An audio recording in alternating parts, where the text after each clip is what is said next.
Doctor പ്രഗ്നൻസിയിൽ dates കഴിക്കാൻ പറ്റുമോ, dates abortion ഉണ്ടാക്കില്ലേ അല്ലെങ്കിൽ ഡേറ്റ്സ് ബ്ലീഡിംഗ് ഉണ്ടാക്കില്ലേ എന്നുള്ളത്. അപ്പൊ അതിനെ പറ്റിയാണ് ഞാനിന്ന് സംസാരിക്കുന്നത്. ഞാൻ ഡോക്ടർ ശ്രുതി സുഭാഷ്, ഷിയാബ് ഹോസ്പിറ്റലിൽ കഴിഞ്ഞ 2 വർഷമായിട്ട് ഗൈനക്കോളജിസ്റ്റ് ആയിട്ട് വർക്ക് ചെയ്യുന്നു. നമ്മൾ ആദ്യം പറഞ്ഞ ഈ കാര്യം വളരെ തെറ്റിദ്ധാരണാജനകമായിട്ടുള്ള ഒരു കാര്യമാണ്. ഡേറ്റ്സ് എന്ന് പറയുന്നത് വളരെ നല്ലൊരു ഫ്രൂട്ടാണ്.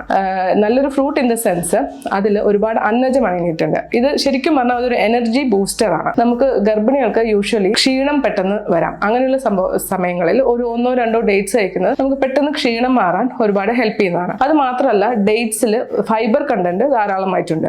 അത് നമ്മളെ ഗർഭിണികൾക്ക് ദഹനത്തിനും നമ്മളെ കോൺസ്റ്റിപ്പേഷൻ അഥവാ വയറുറയ്ക്കുന്ന അതിനും നല്ല യൂസ്ഫുൾ ആയിട്ടുള്ള ഒരു കാര്യമാണ്. ഇതുകൂടാതെ ഡേറ്റ്സിൽ iron, folic acid, potassium, manganese, magnesium തുടങ്ങിയ ഒരുപാട് ലവണങ്ങൾ, ധാതുക്കൾ അടങ്ങിയിട്ടുണ്ട്.